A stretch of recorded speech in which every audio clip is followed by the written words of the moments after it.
Hoje eu quero falar sobre um tema, e é um dos temas fortes, e a gente tem ouvido muito sobre avivamento nesses dias. Talvez você, ligando a internet, você viu nos Estados Unidos um foco de avivamento na universidade aqui. Aí a gente já está sabendo que está tendo outro foco em outra universidade. E a gente começa a procurar e querer saber por que é isso, o que está acontecendo de fato. Mas existe uma palavra do Senhor, uma profecia sobre os últimos tempos. E eu creio que nós estamos prestes a viver isso, que nós como brasileiros, no Brasil, nós vamos experimentar um avivamento tão grande, que as pessoas vão ficar impactadas. Haverá um grande mover de Deus na face da terra. Agora, muitos de nós não temos noção do que significa o avivamento, nós não temos noção do que significa estar no meio de um avivamento, até porque o avivamento tem um custo. E às vezes pagar esse custo é muito duro, é muito difícil. E esse custo é um custo alto, ele custa absolutamente tudo. E eu gostaria de trazer para você hoje, como eu falei, eu quero conversar mais a partir do meu coração, quero compartilhar algumas coisas com vocês, nesse tema que é tão central sobre avivamento nos dias em que nós estamos vivendo, e a razão pela qual nós precisamos disso. Eu e a Anne, a vossa pastora, nós somos frutos de uma mensagem de avivamento que o Senhor trouxe até nós. Num dos momentos de decisões que a gente precisava tomar, nós estávamos vindo de uma viagem de barco, e o Senhor nos visita naquela viagem, e Ele começa a falar para nós sobre o que iria acontecer no futuro, e Ele começa a dizer: eu vou mudar a vida de vocês, eu vou transformar a vida de vocês, eu vou mudar o seu ministério, vou mudar vocês de cidade. Veja, nós estávamos há muitos anos já evangelizando ribeirinhos, trabalhando com evangelismo, e quando ouvimos aquela mensagem, o nosso coração começou a se mover e aquecer. Depois desse momento, nos dias que se seguiram, o Senhor me entregou uma outra palavra sobre avivamento na nação brasileira. E eu comecei a perguntar para o Senhor: qual é o meu papel dentro do avivamento na minha nação brasileira? Eis uma das razões porque eu acho que o Senhor não me levou no Covid, quando eu peguei. Fiquei com 18% de chance para viver. Minha mãe diz que eu não morri porque ela não suportaria. Minha esposa diz que eu não morri porque Deus teve misericórdia dela. Os meus filhos dizem porque eles precisavam de um pai. Eu não morri, não só por isso, embora isso tudo seja secundário, porque Deus tem uma obra através da minha vida, e vocês fazem parte disso na nossa nação. Daqueles dias o Senhor falou para mim: filho, eu vou usar você como uma voz que vai ativar o fogo em vários lugares. E ali o Senhor me mostrou, me levou em visão, e Ele me mostrava indo em lugares diferentes e remotos. Essa parte vocês não ouviram ainda, eu guardei, falei, eu vou falar agora. E Ele me levava em lugares remotos na nação, e eu chegava em lugares, eu estava incendiado, todo o meu corpo, eu pisava, e aquele lugar começava a pegar fogo. E eu lembro que a gente corria o Brasil inteiro, eu e a Anne. Depois daquela visão, uma outra moça chega para nós do nosso lado e falou assim: pastor, eu tive uma visão com vocês. E eu falei: pode falar, querida. Naquela mesma semana ela disse assim: eu acho que à noite Deus abriu meus olhos e o teto desapareceu, e eu vi você e a Anne, cada um com uma tocha de fogo, e vocês estavam dentro de um estádio, e vocês faziam assim, as pessoas começavam a gritar e ser cheias do Espírito Santo, e começava um grande mover. Aquilo começou a queimar no nosso coração de tal forma, que eu comecei a fazer um propósito específico com Deus, dizendo: Senhor, não passe de mim, não passe da minha geração, não passe de nós a tua visitação.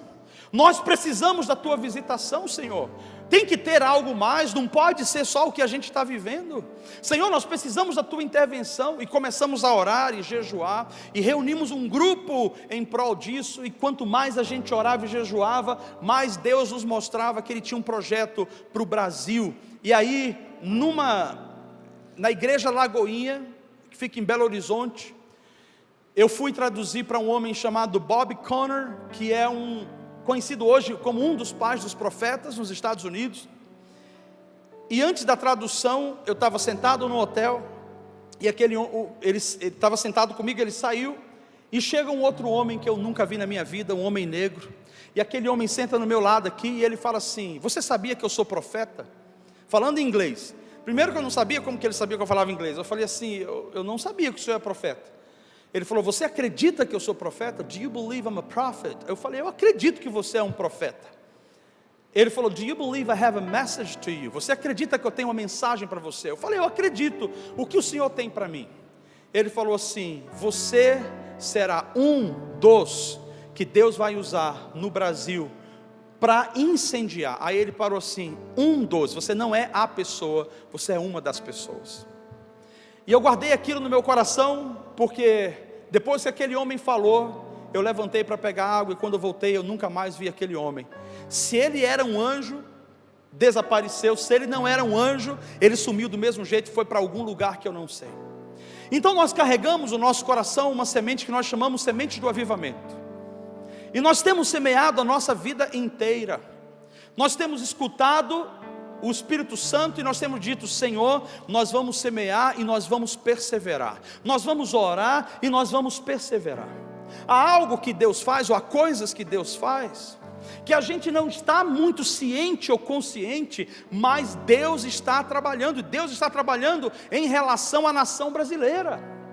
Há uma intervenção divina que precisa vir sobre a nação brasileira. E sabe por que precisa vir? Porque se não vier, a igreja não suportará. O avivamento vem com esse objetivo, mas deixa eu trazer para você, de maneira mais didática, para você entender o que é de fato esse avivamento, o que nós estamos falando. Primeiro, o que é o avivamento? O avivamento é uma intervenção soberana de Deus num povo, numa cidade, numa nação, na terra. É quando Deus decide dizer: eu vou visitar vocês. Imagina, nós estamos todos aqui tendo culto, falando dele, adorando a ele, ofertando para ele, pregando sobre ele, mas ele diz assim: hoje eu não vou estar em outro lugar fisicamente, eu vou visitar vocês fisicamente. O que você acha que aconteceria no nosso meio se Jesus viesse fisicamente nesse lugar? O avivamento é essa visitação soberana, mas ela acontece mediante um anseio, um desejo, uma paixão, uma vontade de tê-lo. E eu explico isso da seguinte maneira: não existe alguém que queira visitar a sua casa se ela não for bem recebida. Quando alguém não é bem recebido, quando você não é bem recebido num lugar, você vai uma vez só e você não quer mais voltar naquele lugar. E por que você não quer voltar mais? Porque você não é querido ali, você não é bem-vindo ali. Nós vemos que em vários lugares Deus tentou visitar a igreja, mas a igreja não queria. Nós vemos que em várias nações Deus tentou visitar as nações, mas parece que as nações não queriam. Então não é que nós não tenhamos o Espírito Santo hoje, não é que nós não tenhamos o poder de Deus hoje, nós temos, mas a visitação manifesta de Deus não tem igual. E o Senhor está dizendo para nós: eu não só desejo estar no coração de vocês, eu quero me manifestar e eu quero me relacionar com vocês. Então, o que é o avivamento? É a intervenção soberana de Deus em resposta ao anseio de um povo. A minha pergunta é: ansiamos pela presença de Deus? Comunidade Bíblica Logos, nós estamos desejosos pela presença. Comunidade Bíblica Logos, nós estamos de fato dizendo: Senhor, ou Senhor manda a tua presença, ou Senhor se manifesta, ou nós iremos morrer. Será que nós chegamos nesse nível das últimas consequências, para dizer: Senhor, se o Senhor não vier, não tem mais o que fazer, eu não tenho mais para onde ir, eu preciso do Senhor mais do que o oxigênio que o Senhor me deu, eu preciso do Senhor mais do que o dinheiro que eu tenho na minha conta, eu preciso de Ti mais do que a minha família. Comunidade Bíblica Logos, estamos desejosos por essa presença, e é provável que nós sejamos o reflexo e a média de como está o anseio e o desejo por avivamento a nível de nação brasileira. Mas por que a gente precisa de um avivamento? O avivamento é essa intervenção soberana, quando Deus decide interferir na rota do homem, quando Deus decide visitar o homem, quando Deus decide se revelar de maneira sobrenatural, e Ele entra dentro de nós. Ele é soberano. Por mais que eu queira que eu ore, a decisão final é dele. Mas por que a gente precisa disso?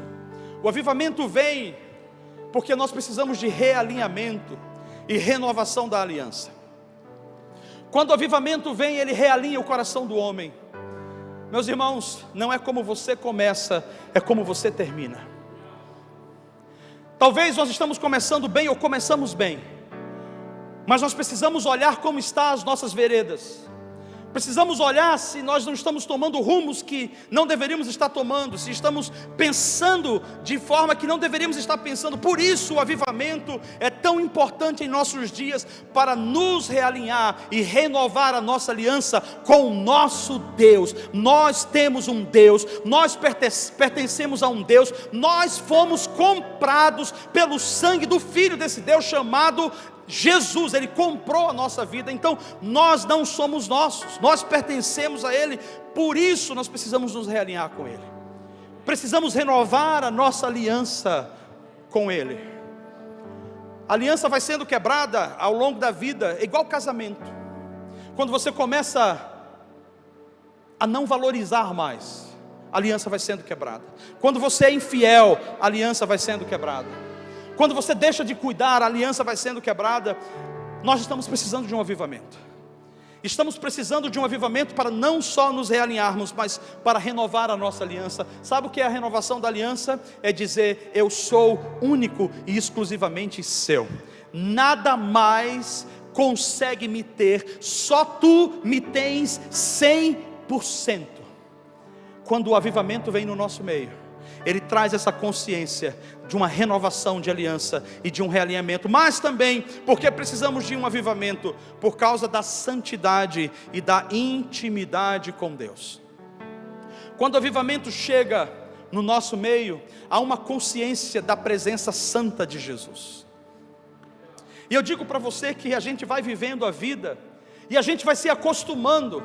Se acostuma com o palavreado, se acostuma com a maneira de fazer, se acostuma com o que olha, se acostuma com o que pensa, com o que sente, com o que ouve. A gente vai se acostumando, e quando a gente menos percebe, nós estamos sujos, nós estamos imundos, nossa vida está um bagaço. Todo mundo olha para nós e: cara, que gente boa, que cara boa pinta, que gente legal. Mas não é sobre isso. É sobre o nosso coração estar limpo. E é por isso que nós precisamos de avivamento, porque o avivamento nos traz a consciência de que Deus é santo, e sem santidade ninguém verá a Deus. Não é sobre o nosso prazer, é sobre abrir mão de tudo, de todos os outros amores, e é sobre ser único apenas para Ele. A consciência do temor dentro desse ambiente da santidade, de que Deus está perto o tempo todo. Talvez minha esposa não esteja vendo, talvez o seu esposo não esteja vendo, talvez pessoas não estejam vendo.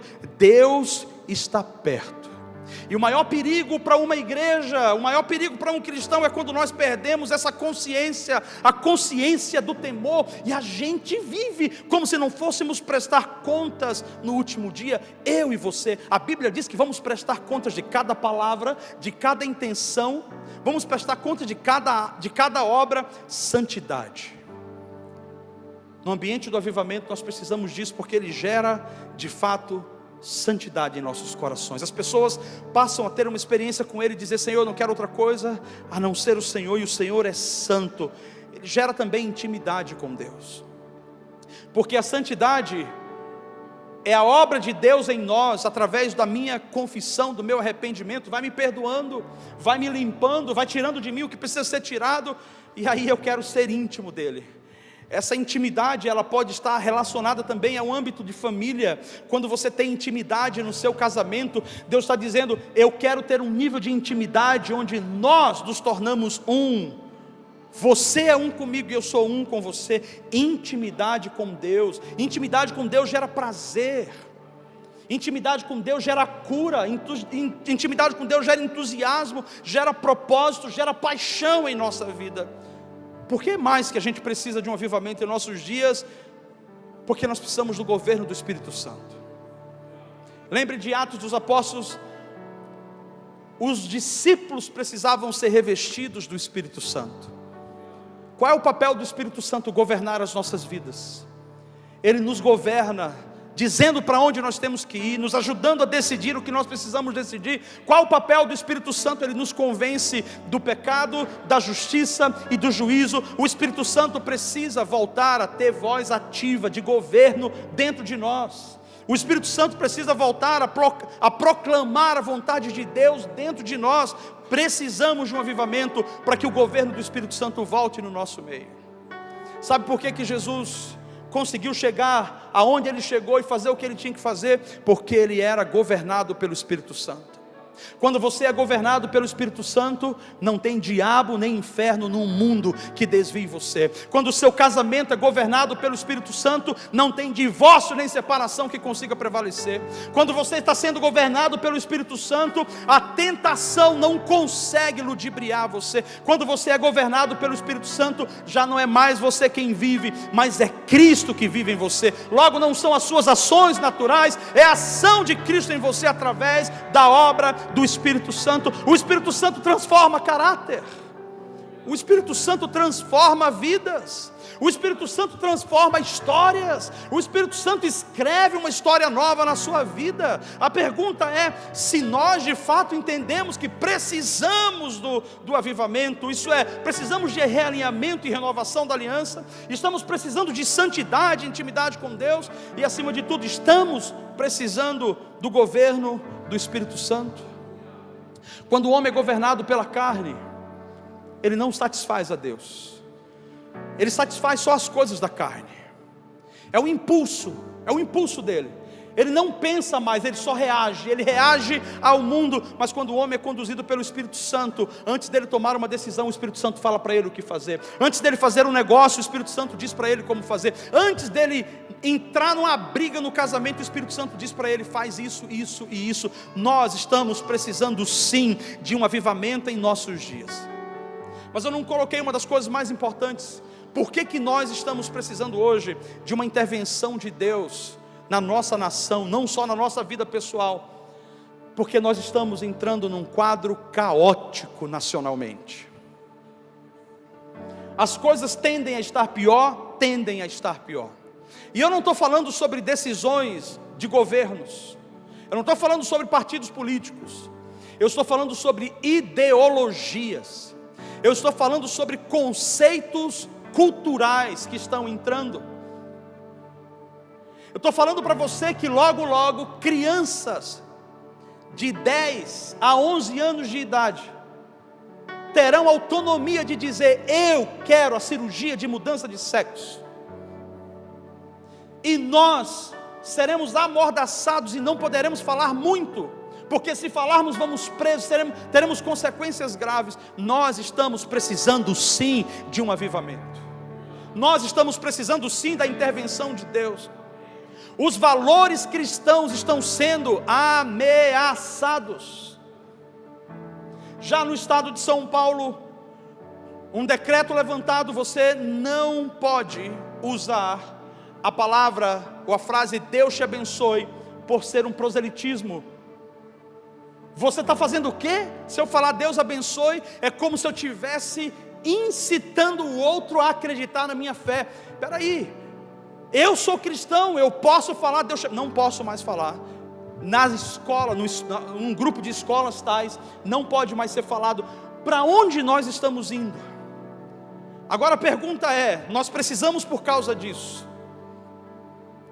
mas quais são as consequências de um povo que vive sem o governo do Espírito Santo? Quais são as consequências de uma nação que quebra a aliança com Deus? Quais são as consequências de um povo que não anda governado pelo Espírito Santo, mas anda pelo seu próprio coração? De um povo que não tem Deus, de um povo que não adora Deus. Eu quero te mostrar as consequências num ato específico de um rei chamado Acás.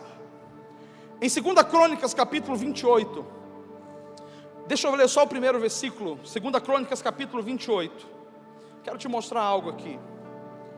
Começa dizendo assim: Acás tinha 20 anos de idade quando começou a reinar, e reinou 16 anos em Jerusalém,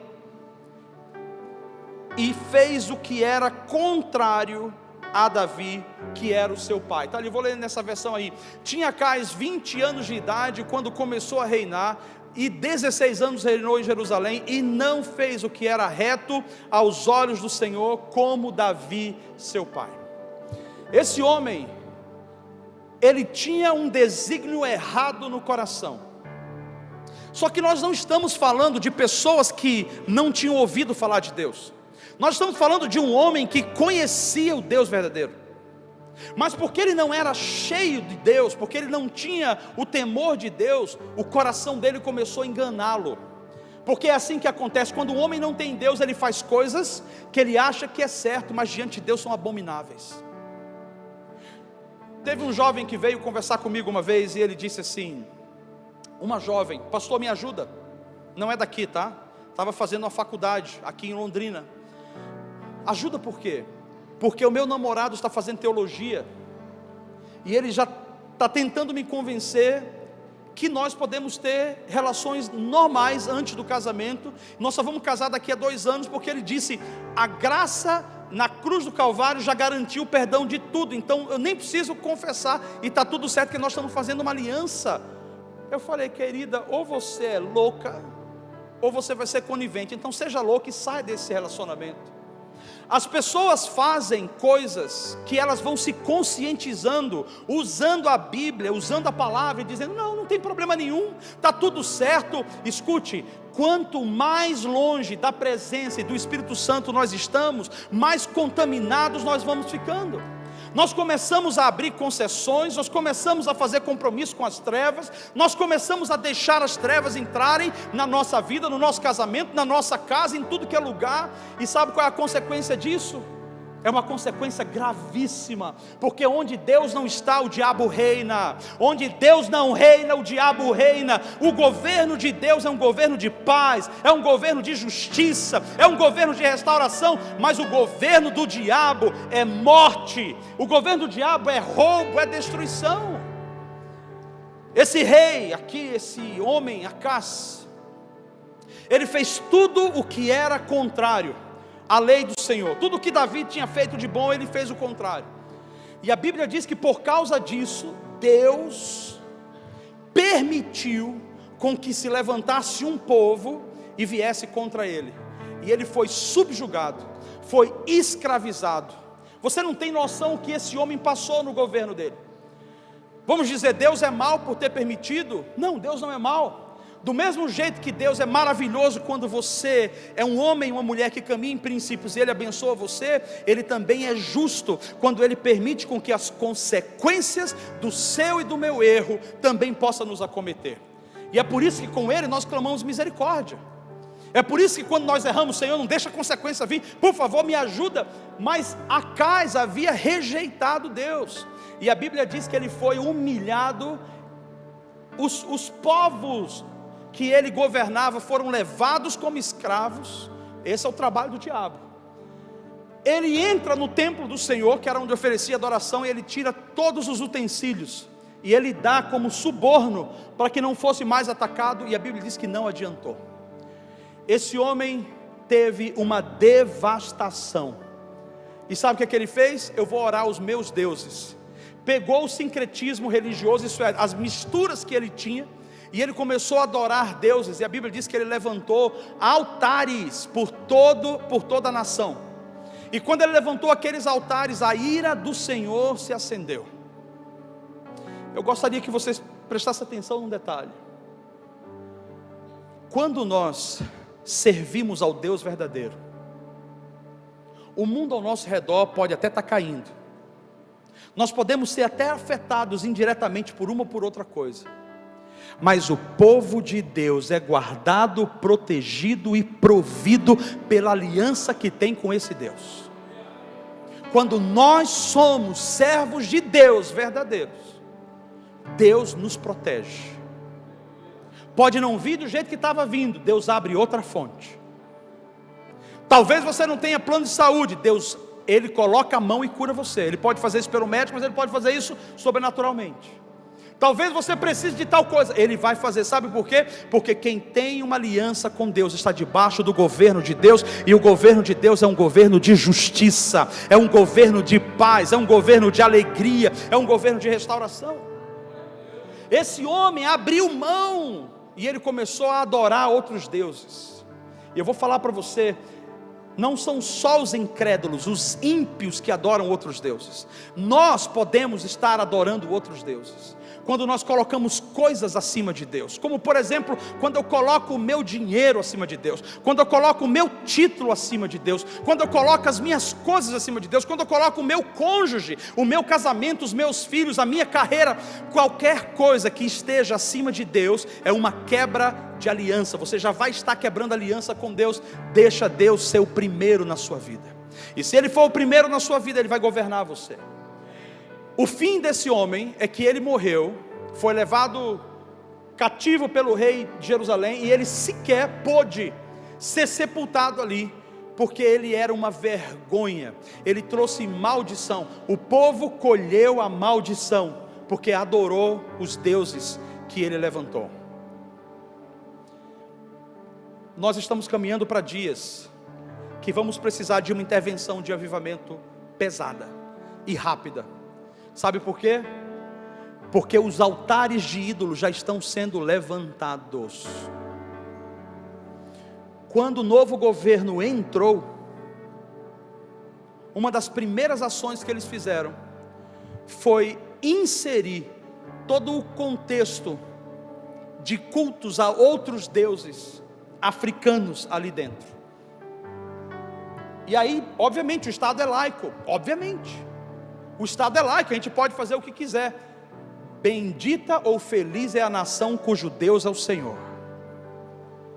Ali estava sendo passado um recado: quem reina aqui não é o Senhor dos exércitos, não é o Deus Todo-Poderoso. Nós não servimos a Jesus Cristo como único e suficiente Salvador, como Filho de Deus. Nós não estamos aqui adorando única e exclusivamente a Ele. Eu vou dizer para você, existem consequências para esse tipo de ação quando ela acontece no governo. Mas se nós estamos aqui debaixo do governo de Deus, nós podemos até sentir o impacto, nós podemos de alguma maneira até indiretamente ser atingidos de alguma forma, mas a aliança do Senhor nos protegerá. Por isso nós precisamos dizer: Senhor, restaura em mim novamente a aliança contigo, me leva aonde eu preciso estar, Jesus. Depois que esse homem morre, vem um outro homem, o filho dele, chamado Ezequias, no capítulo 29. Ezequias se levanta no meio de um caos, e ele olha ao redor, e ele fala assim: está tudo errado, e nós vamos precisar limpar tudo isso aqui. Não foi da noite para o dia, mas esse homem teve um trabalho incrível. Abre aí, por favor, coloca para mim capítulo 29 de 2 Reis, 2 Coríntios, meu Deus, 2 Crônicas, capítulo 29. Vamos ler o versículo 1. Tinha Ezequias 25 anos de idade quando começou a reinar, reinou 29 anos em Jerusalém, e era o nome da sua mãe Abia, filha de Zacarias, e fez o que era reto aos olhos do Senhor, conforme tudo quanto fizera Davi seu pai. Deus tem um projeto para as nações, Deus tinha um projeto para aquele povo. Se um governo não conseguiu se alinhar com Deus, Deus encontra um outro homem, e ele coloca um senso de propósito, ele coloca uma causa, e ele sela esse homem. Ele diz assim: você vai carregar as raízes, você vai andar nos preceitos, você vai andar nos estatutos. Deus está levantando nos nossos dias homens e mulheres impressos pelo fogo, impressos pelo temor de Deus, impressos pelo compromisso, porque aquilo que os nossos pais ou os governos fizeram ou estão fazendo, Deus vai usar a mim e a você para restaurar a realidade da nossa nação, para restaurar a realidade da nossa cidade. Aleluia! Deus vai nos usar para restaurar a realidade da nossa família, porque o avivamento não está vendo apenas o todo de maneira genérica. O avivamento está vendo a sua casa. O que o seu pai desobedeceu a Deus, Deus está dizendo: contaminou uma descendência, uma geração, com pecados, contaminou com comportamentos. Deus está dizendo: é por isso que eu levantei você, e no momento que eu levantei você, foi interrompido. De você para frente é Cristo, não é mais o governo das trevas. Eu quero declarar sobre você: o que o seu pai não serviu a Deus, você servirá a Deus. Você será um instrumento de restauração. Deus levanta Ezequias, e nos dias de Ezequias vem um dos maiores avivamentos bíblicos. Esse é tem avivamento bíblico, vou colocar só na Bíblia, a gente vai colocar aí mais de 70, que eu poderia dizer para você que começaram em avivamento. Mas esse em específico de Ezequias foi considerado um grande avivamento, porque as pessoas tomaram consciência: nós não queremos o governo das trevas, nós queremos o governo de Deus. E eles começaram a queimar os postes ídolos, eles começaram a queimar os altares, eles começaram a abrir mão do que era o desejo da carne, e eles começaram a dizer: nós precisamos de Ti, Senhor. E Ezequias organizou o ambiente do culto, o templo, e as pessoas vinham para adorar. E eu quero dar uma ênfase nisso: as pessoas vinham para adorar. Se não houver consciência de que somos nós que precisamos de Deus e não Ele que precisa de mim, não há adoração. Sabe por que nós vivemos em épocas de espetáculo? Porque as pessoas não são mais movidas pela adoração, pela intimidade, pelo amor. As pessoas são movidas hoje pelo espetáculo. Se não tiver a luz, nem um problema a luz, mas se não tiver a luz, não está legal. Se não tiver o ar-condicionado, não rola. Se não tiver uma cadeira acolchoada, também não vai ser legal. Se não vier um pastor de fora, se o pastor não estiver vestindo o tênis tal, não estiver usando o relógio tal, o negócio não vai acontecer. Nós estamos tão carnais, que nós não adoramos mais a Deus, nós adoramos a nós mesmos, nós adoramos a objetos, nós adoramos o próprio culto, nós adoramos a liturgia, nós adoramos o bendito do nosso relógio. A gente fica olhando para o relógio, esperando dar a hora para a gente sair da igreja. Me desculpe, quando tivermos a consciência de que Deus não precisa de nós, somos nós que precisamos dele, a nossa adoração vai ser diferente. Esse povo a uma só voz começou a gemer, e levantou-se um jejum. Meu Deus, se a gente falar de jejum nos nossos dias, é tanta gente que não pode isso, que não pode aquilo, que não pode aquilo, ninguém vai conseguir jejuar. Sabe por quê? Porque não é sobre obedecer a Deus, é sobre mim, é sobre a minha vontade. Eu não quero, eu não gosto muito, eu não creio nisso, e Deus está dizendo: eu quero vir. O quão bem-vindo eu sou. E como que eu posso dizer que Ele é bem-vindo? Quando eu abro meu coração e digo: eu faço qualquer coisa para que o Senhor venha. Quando a gente está querendo fazer network, a gente faz qualquer coisa. Se pinta, se traveste, qualquer coisa. Quando a gente está querendo fechar um bom negócio, a gente faz qualquer coisa. Quando a gente está querendo fisgar um cliente, a gente faz qualquer coisa. Fala até mais bonitinho, pintia o cabelo e diz: eu amo pessoas. A gente faz de tudo para garantir o nosso. E Deus está dizendo: não é sobre dinheiro, é sobre eu e você. Culto não é para nós, é para Ele.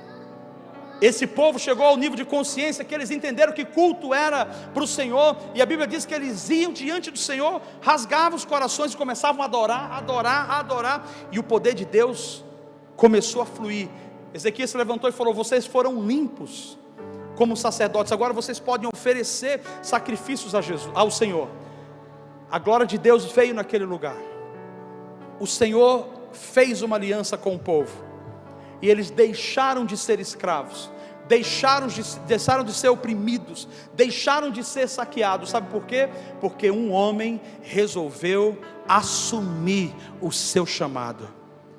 Esse homem assumiu um chamado diante de uma nação. Pode ser que o seu chamado não seja o meu chamado diante de uma igreja, não seja o meu chamado diante de um povo, de uma terra, de uma nação ou de nações. Talvez o seu chamado seja dentro da sua escola, talvez o seu chamado seja dentro da sua casa, talvez o seu chamado seja entre você e os seus filhos. Eu não sei qual é o teu chamado, eu só quero dizer para você: você é um carregador de uma mensagem de avivamento. E o avivamento não acontece por causa de uma figura, acontece porque existem corações que estão desesperados, dizendo: se o Senhor não vier, nós não temos como viver. Nós precisamos do Senhor mais do que qualquer coisa. Nós temos um outro grande avivamento, um sinal de grande avivamento em Atos dos Apóstolos, que é a igreja primitiva. No capítulo 19, a igreja primitiva estava experimentando um processo lindo de avanço. A igreja estava conquistando, mas a igreja também estava sendo perseguida. E quanto mais a igreja avançava, Atos capítulo 19, quanto mais a igreja avançava, mais as coisas ficavam difíceis, porque haviam perseguições. Então eu quero colocar para você: o avivamento, quando vem, mesmo os de dentro, que dizem que seguem o Senhor, podem se tornar opositores do avivamento. Porque o avivamento não vem como veio antes, ele sempre modifica e ele sempre vai trazer uma coisa nova. O risco é que, se eu e você estivermos tão presos à nossa religiosidade, nós vamos rejeitar o que Deus está fazendo, só porque não está vindo do jeito que os nossos pais falaram para nós, do jeito que nós vimos no nosso tradicionalismo. Deus está dizendo: o que eu vou fazer vai ter características que são únicas. A primeira característica é: Jesus é entronizado e glorificado. A adoração não é a homens, não é para o nosso ego, a adoração é para Jesus. Haverá conversões e haverá sinais de curas, e acima de tudo, o evangelho começa a avançar, as pessoas começam a ter consciência de missão. É o que começou a acontecer aqui em Atos. Paulo sai em Atos capítulo 19, cheio do Espírito Santo. Abra aí, querido, por favor, em Atos 19. Eu vou caminhando com você rapidinho aí. Pode ser, isso, pode colocar a partir do 1. E sucedeu que, enquanto Apolo estava em Corinto, Paulo, tendo passado por todas as regiões superiores, chegou a Éfeso, e achando ali alguns discípulos. Quantos discípulos ele encontrou? Alguns. Então assim, o evangelho não tinha chegado ainda fortemente ali. Onde o evangelho não chegou, ali é o meu lugar. Então Paulo entendia que o papel do avanço da igreja era missionário, era evangelístico. Disse-lhes, aí Paulo fala com ele: vocês receberam o Espírito Santo? Eles falaram: Espírito Santo? O que é isso aí? Paulo: quando vocês creram, receberam o Espírito Santo? Eles disseram: nem sequer ouvimos que haja Espírito Santo. Perguntou-lhes então: onde que vocês foram batizados então? Eles falaram: no batismo de João. Olha, meus irmãos, o batismo de João era para arrependimento de pecados. Certamente João batizou com o batismo de arrependimento, dizendo ao povo que cresce no que após ele haveria de vir, isso é, em Jesus Cristo. E os que ouviram aquela palavra de Paulo foram batizados em nome do Senhor Jesus. E impondo-lhes Paulo as mãos, veio sobre eles o Espírito Santo, e falavam em línguas e profetizavam. Olha a ênfase. O avivamento, ele vai vir quando corações estiverem sendo constrangidos pelo Espírito Santo. E para o Espírito Santo ter de fato lugar no nosso meio, nós precisamos mudar o foco do nosso culto e o foco da nossa adoração. Não é sobre mim, não é sobre você, é sobre Ele. Eu não venho para ouvir uma música legal, eu posso ouvir o cara mais desafinado, e eu estarei adorando a Ele, porque eu estarei focado na letra. E se a letra não for das melhores, eu vou lembrar um versículo bíblico que eu tenho na minha cabeça, e eu vou começar a declarar: o Senhor é bom, e a sua fidelidade dura para sempre. A adoração, ela vem porque o Espírito Santo nos constrange, dizendo: você não existe por outra razão, você existe para adorar a Deus, você existe para ter intimidade com Deus, aleluia. Pode deixar aberto aí o próximo versículo, só para eu te mostrar algo. Estes eram ao todo uns 12 homens, e a Bíblia diz, pode ir passando o próximo: e entrando na sinagoga, falou ousadamente por espaço de 3 meses. Quanto tempo Paulo pregou? Pegando aqueles 12, ele entrou numa sinagoga, pregou por quanto tempo? 3 meses. Avivamento não é da noite para o dia. Não é trazendo alguém especial aqui que a gente vai ter numa conferência de 3 dias um avivamento. No espaço de 3 meses, Paulo entrou numa sinagoga, e a Bíblia diz que ele disputava, persuadindo. Sabe o que ele estava dizendo? Ele estava confrontando o ensino religioso com o ensino do reino. Era o evangelho do reino. Sabe qual é o evangelho do reino? Jesus cura, Jesus salva, Jesus batiza, Jesus liberta, Jesus dá nova vida ao homem. Os tradicionalistas estavam só preocupados com usos e costumes, com guarda isso, não pode comer porco, não pode. E Paulo estava dizendo, tem coisas mais importantes, vocês precisam ter experiência com o poder de Deus. Próximo, querida. Mas como alguns deles se endureceram e não obedeceram, falando mal do caminho, que era o que Paulo estava fazendo, perante a multidão, ele retirou-se de lá e separou os discípulos, disputando todos os dias na escola de um certo tirano. Pode ser o próximo. Paulo passou aí mais 2 anos, 3 meses ele foi rejeitado pela sinagoga, porque é isso que acontece quando Deus fala e confronta o nosso estilo de vida. A primeira coisa que a gente faz é: espera aí, isso não é Deus, não quero isso, eu vou procurar um outro lugar. E é por isso que a gente tem igrejas hoje, para tudo que é jeito de gente, e a gente tem pessoas que não têm raízes. Tem 10 anos de convertido, já foi em 5 igrejas. Tem 20 anos de convertido, não tem 5 anos direto numa igreja só. Pessoas sem raízes. Paulo pegou esses 3 meses, o pessoal rejeitou ele prega por mais 2 anos. E a Bíblia diz assim, ó: de tal maneira que todos os que habitavam na Ásia ouviram a palavra do Senhor, tanto judeu como gregos. Aqui começou uma obra de avivamento. A obra de avivamento começa com a pregação da palavra. Eu não tenho a expectativa de que caia um fogo de Deus tão grande. Gostaria, mas agora a gente vai sair daqui hoje, a gente nem vai sair daqui, vamos ficar até as 7 horas da noite, porque ninguém vai conseguir. Eu tenho a expectativa de pregar a palavra, porque se eu pregar a palavra como ela deve ser pregada, e o seu coração se converter a ela, se converter ao Senhor, então Deus nos ouvirá do céu. Sabe por quê? Porque nós já nos constrangemos, nós nos arrependemos, nós abrimos o nosso coração, e Ele virá sobre nós, perdoará o nosso pecado, restaurará a nossa terra, sarará tudo que precisa ser sarado. Paulo pregou o evangelho, e quase todos os judeus e gregos foram alcançados por essa mensagem. Aí nós vemos um avivamento, e é um avivamento grande. Agora, minha pergunta para você é: o que custou para Paulo pregar o evangelho em lugares que ele era rejeitado? Quanto custa isso? Qual foi o custo do avivamento que Paulo trouxe posteriormente, que vai acontecer daqui a pouco? Quando ele passa 2 anos pregando para todo mundo, como que Paulo estava se sustentando? A igreja estava por trás investindo. O avivamento é sustentado. O avivamento é sustentado.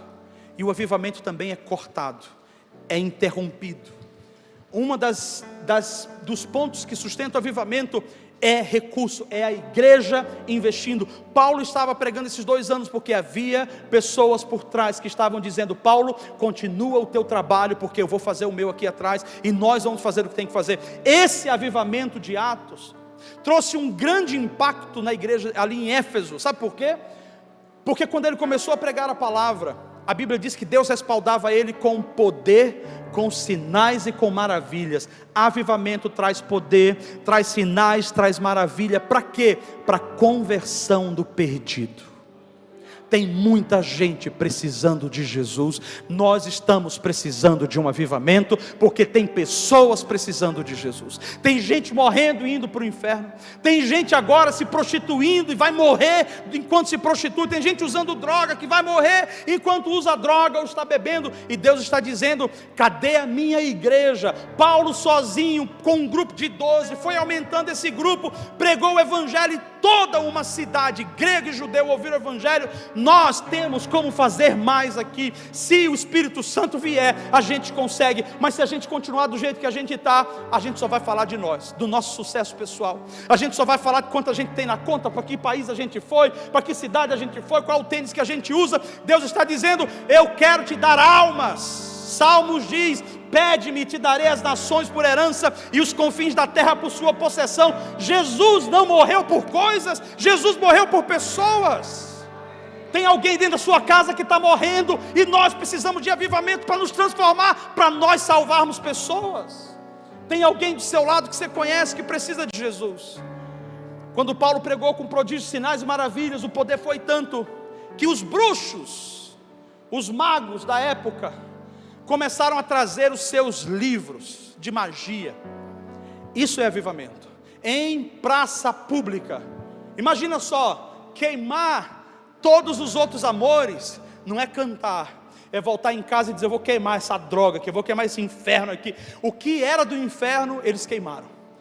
Equivalente, hoje, queimaram a 2,5 milhões em termos monetários. Esse era o valor dos livros e das obras que foram queimados.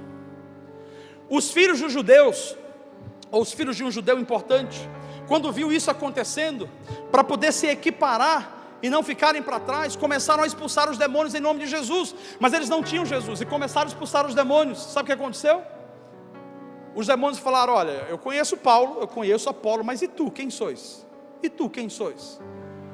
E os demônios bateram neles, se apoderaram deles, e eles saíram de lá correndo nus. Dinheiro não compra unção. Nós sustentamos o avivamento, mas nós não compramos o avivamento. Pode ser a maior igreja do mundo, a melhor igreja do mundo, pode ser o pastor mais abençoado, não se compra avivamento. A moeda do avivamento é paixão. A moeda do avivamento é desejo, é anseio. Eu quero a tua presença mais do que qualquer coisa. Quanto custou para Paulo isso? Custou tudo. Custou a sua vida, custou os seus dias, as suas horas de descanso. O custo é muito alto. Eu perguntei para o pastor Randy Clark, na época que a gente caminhava diretamente com ele. Eu estava sozinho nessa conversa, e eu falei: Randy, Randy é um grande avivalista, um senhor hoje, mas que impactou o mundo já com o que Deus tem feito na vida dele. E como eu tinha intimidade, eu falei: eu tenho uma pergunta que eu sei que muita gente não vai te perguntar, mas eu gostaria de saber. Ele falou: pode perguntar qualquer coisa. Eu falei: qual foi o custo do avivamento na sua vida pessoal? Ele olhou para mim e ele falou: você quer mesmo saber? Eu falei: eu quero. Ele falou: é bom que você saiba. O custo foi tudo. Eu falei: tudo o quê? Ou tudo como? Ele falou: Paulo, eu não vi meus filhos crescerem. Os filhos estão grandes hoje. O pastor Randy Clark viajava 270 ou 280 dias por ano, de cidade em cidade, de nação em nação. Ele falou: netos estavam nascendo e eu não podia estar lá. Eu fui acusado de um monte de coisa com relação à negligência, e eu perguntava: Deus, como que eu vou fazer? E eu falei para ele: mas isso é um conflito para mim. Se a nossa família é prioridade, ele falou: a minha família é prioridade. Eu falei: mas eu estou em conflito, você não esteve perto da sua família. Ele falou: uma coisa que você vai ter que entender é que alguns vão pagar o preço de muitos, e alguns vão ter que morrer para que outros fiquem mais confortáveis. E ele disse: se mais pessoas entendessem como eu não precisava viajar tanto, eu teria viajado menos, eu teria compartilhado mais com pessoas. E eu falei: você nunca teve pessoas do seu lado? Tive. Mas nem todo mundo está disposto a abrir mão do seu conforto pessoal em prol do reino. E é por isso que nós não vemos avivamento por aí acontecendo como se fosse uma coisa corriqueira. E não é que Deus não queira se manifestar em toda a terra, nós não vemos, porque nem todo mundo está desejoso por Ele. A pergunta é: podemos então cada um compartilhar um pouco? Podemos compartilhar um pouco. O pastor Randy hoje continua viajando, mas está diminuindo. Algumas pessoas estão começando a fazer agora o que ele faz. Mas eu poderia te contar aqui que os efeitos do que aconteceu com esse homem foram incríveis. Quantas almas se converteram? Hoje ele montou um seminário bíblico, um instituto bíblico, e ele forma pessoas do mundo inteiro. Ele é doutor hoje, e ele usa o sobrenatural para explicar na perspectiva da ciência. Esse homem já é uma sumidade, um general da fé no avivamento. Você sabe uma coisa maravilhosa? É que eu e a Anne, por muitos anos andamos como filhos espirituais dele. Sabe o que é maravilhoso nisso? O que ele transferiu para a gente, colocou na nossa vida. Vocês, comunidade bíblica, logo são herdeiros diretos. Nós temos uma herança linda de avivamento, e nós vamos ver avivamento acontecer. Charles Spurgeon não foi um avivalista formal, mas foi um grande pregador, e as suas pregações geraram um grande avivamento. Esse homem pregou e mais de 1 milhão de pessoas ouviram, naquela época sem Instagram e internet, ouviram a sua mensagem. Ele pregou tanto, fez muitas teses, escreveu demais. Só que esse homem morreu de uma pneumonia decorrente a uma depressão. Aí você fala, mas como assim um pastor abençoado, que falava, o povo se convertia, morreu decorrente a uma depressão? Porque antes de ser um homem de Deus, ele também tem um corpo, tem uma alma, tem um coração, tem sentimentos. As pessoas começaram a buscar que diziam falhas de heresias na mensagem e acusavam. Aí houve um incêndio na igreja, algumas pessoas morreram, começaram a dizer, você vai pagar por essas vidas, né? Porque colocou 10 mil pessoas dentro de uma igreja, você vai pagar por essas vidas aí. E ele começou a trazer para ele, foram inúmeros ataques. Quando a gente está aqui na frente, é muito mais fácil você enxergar a mim, e é muito mais fácil você ver os meus defeitos. Daqui para aí é mais difícil a gente ver. Então o nível de ataque é muito maior daí para cá do que daqui para aí. E esse homem, com milhões de pessoas vendo e lendo, começou a sucumbir nas suas emoções. Alguns não aguentam. E essa é a razão pelo qual a gente teve um número de pastores se suicidando altíssimo. Igreja, eu não falo isso por mim, nem pela minha esposa, mas a gente precisa aprender a cuidar dos nossos pastores. A gente precisa aprender a cuidar das pessoas que cuidam da gente. A gente precisa aprender a sustentar, a segurar pessoas. Deixa eu falar uma coisa interessante. Em 9 anos que eu estou aqui nessa igreja, pastoreando, que a gente fundou, eu tive uma conversa recentemente com alguém lá em cima do meu gabinete. Quando a pessoa desceu, ela desceu aqui, ela olhou assim, pastor do céu, e esse forro? Toda a minha liderança sabe que o forro é a última coisa que eu colocaria na igreja. Por quê? Porque leva muito dinheiro, e a gente não vai investir dinheiro em coisas mais do que em pessoas. E eu falei assim, como assim? Pastor, eu gostaria de colocar, acho que se eu juntar mais 4 pessoas a gente coloca. Me deu até um negócio no coração, que eu diante de Deus, me deu um negócio aqui, eu fiquei parado, ouvindo. Eu não vi mais o que o cara falou. Sabe o que eu ouvi? Em 9 anos que eu estou aqui, foi a primeira pessoa diretamente que chegou e disse, vamos fazer algo específico com relação à igreja, com relação à estrutura, para gerar uma melhoria. Escute, eu não quero colocar peso sobre você, mas eu estou dizendo que nós precisamos de avivamento sim, para que a gente se importe mais com a obra de Deus do que com o nosso próprio império. Deus não está nos enriquecendo, Deus não está nos abençoando. Todo mundo aqui é extremamente abençoado só para a gente ter coisas. O custo é muito grande, não só financeiro, mas se mais pessoas se levantassem para ajudar, por exemplo, dentro de uma microigreja, se ao invés de eu ficar esperando que seja só para mim, eu comece a ajudar. Vem cá, meu irmão, vem cá, deixa eu te ajudar. Eu começar a discipular, a gente compartilha o trabalho. Charles Spurgeon morreu decorrente a uma depressão, gerou uma pneumonia decorrente a uma depressão. Finalizo com esse homem chamado Evan Roberts, um dos avivamentos mais incríveis que a terra já viu também. 100 mil pessoas num dia só. O menino se converteu na adolescência e ele ficava todos os dias, Senhor, eu preciso da tua presença.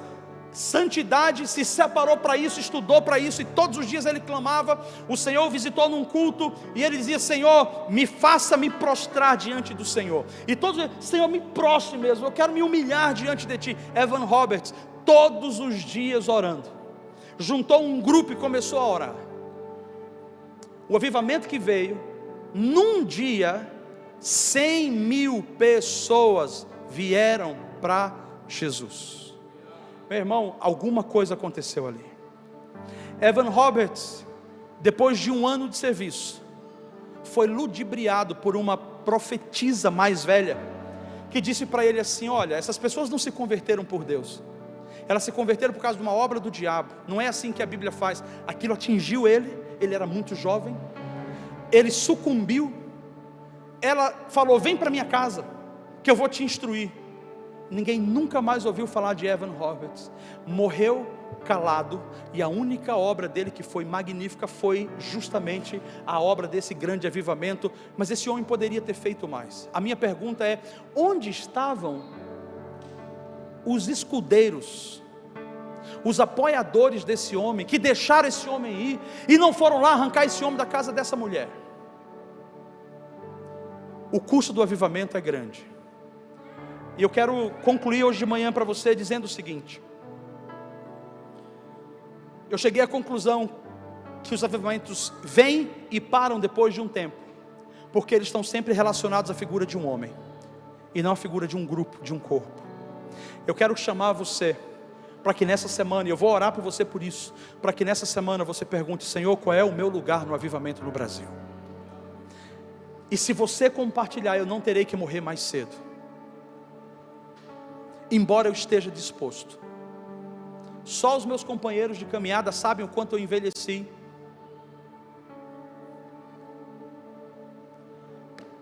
Nos últimos 9 anos de igreja. O trabalho é árduo, mas será prazeroso quando nós pegarmos o modelo de Atos e todo mundo fazer um pouco, porque através do modelo de Atos, todo mundo compartilha, todo mundo faz, todo mundo prega, todo mundo avança, todo mundo ajuda, todo mundo discipula. A gente consegue desfrutar de uma vida saudável. E o avivamento não tem que ir porque um homem não conseguiu sustentar. O avivamento não pode ser sustentado por um homem, precisa ser sustentado pela igreja na cidade, pelo corpo de Cristo. E quando eu me sentir fraco, eu conto com o seu apoio. Quando você se sentir fraco, pode contar com o meu apoio. Eu não creio que Deus queira usar uma figura, e eu nem quero ser uma figura. Aqui o Paulo Silva, de jeito nenhum, Deus me livre disso. Mas eu quero ver vários rostos que não são ninguém, que não tem nome, sendo projetados. Nós não precisamos ser projetados, Ele precisa ser projetado. Que o Senhor te abençoe, que o Senhor te guarde, que o Senhor hoje venha com temor sobre o seu e sobre o meu coração. Que o Senhor abra as brechas, que precisam ser abertas em nós para Ele entrar, porque tem lugar aí que Ele quer entrar, e que Ele possa chegar tão profundo no seu coração, hoje de manhã e durante essa semana, que Ele gere um santo desespero, por santidade, por realinhamento, por renovação de aliança, por intimidade com Deus, pelo governo do Espírito Santo. Que Deus te livre de ter mais amores no seu coração, a ponto de não fazê-lo o amor principal da sua vida. Que o Senhor fortaleça você, fortaleça a sua fé, e que você entenda que nos últimos dias o amor de muitos se esfriará, e por isso vai se aumentar o número de iniquidade. Mas isso não será assim conosco, porque nós não somos daqueles que retrocedem, nós somos daqueles que avançam para a conservação das nossas almas. Que você seja como grande homem e grande mulher de Deus, não porque você carrega um título, mas porque você começou e terminou a sua jornada, porque você cumpriu o seu propósito, porque você cumpriu a sua missão. Talvez ninguém aqui vá aplaudir você, mas você vai chegar na eternidade, e Deus vai olhar para você e vai dizer: muito bem, servo bom e fiel, muito obrigado. Você não precisa do aplauso dos homens, mas você precisa sim cumprir o seu propósito e saber: o seu Deus fará o que for necessário, e Ele está aguardando você na linha de chegada. Tenha um excelente domingo, não saia sem se confraternizar com alguém. Deus te abençoe.